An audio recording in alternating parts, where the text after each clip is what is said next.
오늘 나누실 말씀은 출애굽기 19장 1절에서 13절까지의 말씀입니다. 이스라엘 자손이 애굽 땅을 떠난 지 3개월이 되던 날 그들이 시내 광야에 이르니라. 그들이 르비딤을 떠나 시내 광야에 이르러 그 광야에 장막을 치되 이스라엘이 거기서 산 앞에 장막을 치니라. 모세가 하나님 앞에 올라가니 여호와께서 산에서 그를 불러 말씀하시되 너는 이같이 야곱의 집에 말하고 이스라엘 자손들에게 말하라. 내가 애굽 사람에게 어떻게 행하였음과 내가 어떻게 독수리 날개로 너희를 업어 내게로 인도하였음을 너희가 보았느니라.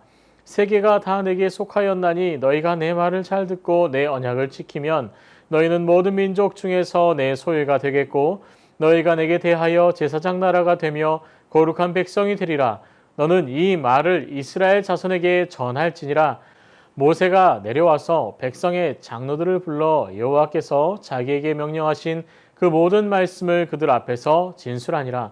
백성이 일제히 응답하여 이르되 여호와께서 명령하신 대로 우리가 다 행하리이다. 모세가 백성의 말을 여호와께 전하매 여호와께서 모세에게 이르시되 내가 빽빽한 구름 가운데서 내게 임함은 내가 너와 말하는 것을 백성들이 듣게 하며 또한 너를 영원히 믿게 하려 함이니라. 모세가 백성의 말을 여호와께 하려였으므로 여호와께서 모세에게 이르시되 너는 백성에게로 가서 오늘과 내일 그들을 성결하게 하며 그들에게 옷을 빨게 하고 준비하게 하여 셋째 날을 기다리게 하라. 이는 셋째 날에 나 여호와가 온 백성의 목전에서 시내산에 강림할 것임이니라.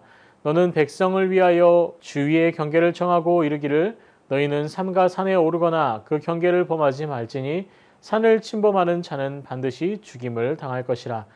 그런 자에게는 손을 대지 말고 돌로 쳐 죽이거나 화살로 쏘아 죽여야 하리니 짐승이나 사람을 막론하고 살아남지 못하리라 하고 나팔을 길게 불거든 산 앞에 이를 것이니라 하라. 아멘.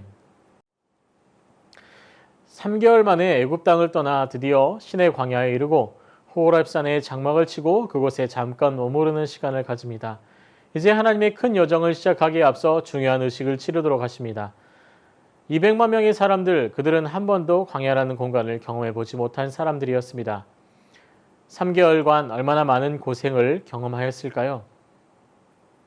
뜨거운 햇빛과 추운 밤, 사방에 펴져 있는 위험한 뱀과 전갈, 맹수들, 평생 노예로 있으면서 아무것도 광야에서 경험하지 못했던 이스라엘 백성들에게는 모든 것이 시련이요 고난이었을 것입니다.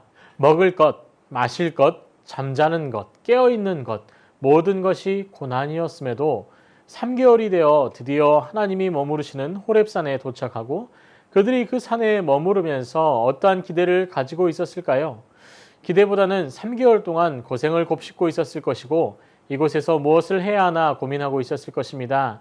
그때 하나님께서 모세를 산 위로 부르시고 말씀하십니다. 모세가 하나님 앞에 올라가니 여호와께서 산에서 그를 불러 말씀하시되 너는 이같이 야곱의 집에 말하고 이스라엘 자손에게 말하라. 이렇게 말씀하십니다. 5절에서 6절 말씀은 세계가 다 내게 속하였나니 너희가 내 말을 잘 듣고 내 언약을 지키면 너희는 모든 민족 중에서 내 소유가 되겠고 너희가 내게 대하여 제사장 나라가 되며 거룩한 백성이 되리라. 너는 이 말을 이스라엘 자손에게 전할지니라. 하나님의 말씀은 필수적으로 이것을 따르라, 나의 말을 따르라 라고 강제한 것이 아니라 하나님께서는 너희가 나의 계명을 지킬지 아니면 너희 마음대로 살지 알아서 택하라고 말씀하고 계시는 것입니다. 앞으로 수많은 일들이 벌어지게 될 것인데 그 후의 일까지도 하나님을 따르면 순탄할 것이라고 말씀하는 것입니다. 6절 말씀에는 너희가 내게 대하여 제사장 나라가 되며 거룩한 백성이 되리라. 너는 이 말을 이스라엘 자손에게 전할지니라 말씀하십니다. 제사장 나라가 된다는 것은 하나님과 가장 가까운 곳에서 만날 수 있는 사람, 바로 제사장이죠. 이 제사장의 나라란 하나님과 가까이 있는 나라가 된다는 것입니다. 하나님과 가깝게 지낼 수 있는 사람이 얼마나 될까요? 이방 민족은 불가능하죠. 하나님께서 택하신 이스라엘 민족만이, 그것도 하나님의 율법을 따르는 자들만이 하나님의 제사장의 나라로 살아갈 수 있다라고 말씀하고 계시는 것입니다. 그리고 거룩한 백성으로 다른 나라들과 세상과 구별된 삶을 살아가게 될 것이라는 것을 말씀하고 계십니다. 하나님을 따르는 삶, 하나님을 나의 인생의 주인으로 살아가는 삶을 강요한 것이 아니라 하나님께서는 수긍할 수 있겠느냐, 너희가 나의 계명을 지킬 수 있겠느냐 물으시는 것인데, 이 말씀에 10절 여호와께서 모세에게 이르시되 너는 백성에게로 가서 오늘과 내일 그들을 성결하게 하며 그들에게 옷을 빨게 하고 라고 말씀하고 계십니다. 하나님께서는 구별되기를 원하십니다. 하나님의 백성으로서의 결단을 보이도록 원하시고 계시는 것이죠. 옷을 빤다는 것은 이전의 삶의 의식과 생활 그 모든 것들을 씻어버리고 새로운 각오로 살아가겠다는 결단입니다. 하나님의 백성으로 하나님의 자녀로서의 삶을 결단하는 것, 그것으로부터 이스라엘은 시작됩니다. 그것으로부터 이스라엘의 출애굽은 다시 시작되는 것입니다. 그동안 애굽에서 가지고 있던 온갖 신앙과 방법들, 생활 방식들은 이제 하나님의 여정, 하나님과 함께하는 여정 가운데는 필요 없는 것입니다. 그래서 하나님께서는 그들에게 옷을 빨고 새롭게 겸비하라는 것입니다. 우리의 삶도 마찬가지입니다. 우리가 하나님의 은혜 가운데 구원을 받고 또 살아가는데 우리는 그 구원에 감사하며 우리의 삶의 예전의 흔적들을 지우고 더욱더 하나님의 백성으로 살아가려 노력해야 될 것입니다. 추석 연휴 기간 동안 가족들과 명절을 보내며 어떠한 생각과 대화들을 나누고 계십니까? 하나님께서 하나님의 자녀로 저희를 불러주시고 오늘날까지 돌아봐 주시고 보호해 주신 것에 대해서 감사를 나누거나 은혜의 간증을 나누고 계신가요? 이스라엘이 하나님 앞에서 하나님의 백성으로 살아가길 결단하였던 것처럼 저희의 가정도 하나님의 자녀로 하나님의 사랑과 능력이 충만한 가정 되기를 소망하며 가족들과 의미 있는 추석 연휴가 되시기를 소망합니다. 말씀을 붙들고 기도합니다. 우리의 평범한 일상이 전도와 간증의 시간이 되도록 하옵소서. 더욱 믿음을 자랑하고 나누는 새순 성도가 되게 하옵소서.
나라를 위해서 기도합니다. 코로나로 고통받는 이 나라에 모든 이들에게 위로를 허락하시고 속히 이 코로나 사태를 극복하고 회복하도록 하옵소서.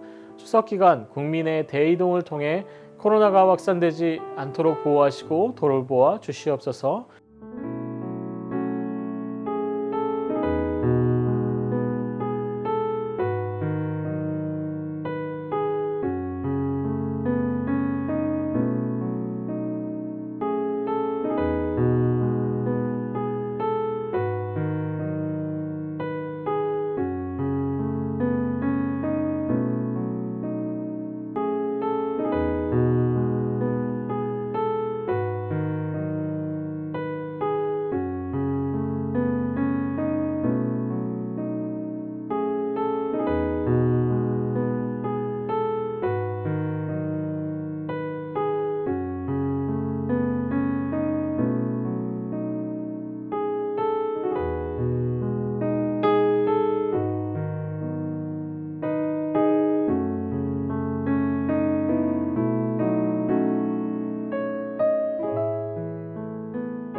교회를 위해서 기도합니다. 날마다 은혜를 경험하고 날마다 기도의 터전이 되며 또 은혜가 되는 새순교회가 되게 하옵소서.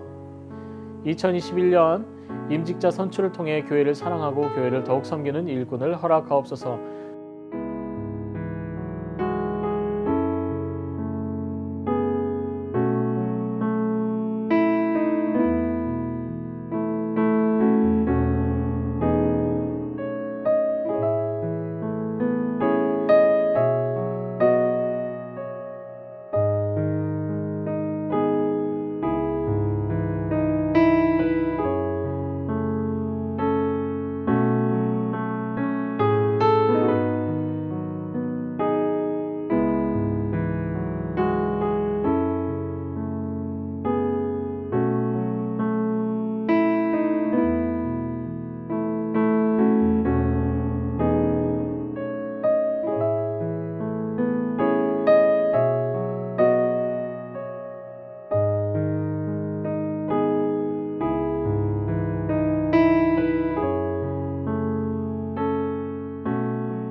선교사와 하늘을 위해서 기도합니다. 수요일은 아이국 오세날 강보배 선교사님을 위해서 기도합니다. 센터에 머물고 있는 토마스 선생과 신학생 2명이 고열에 시달리고 있습니다. 센터 도우미 너브라즈 집사가 기침이 심합니다. 코로나와 말라리아에 감염되지 않도록 속히 치료하옵소서.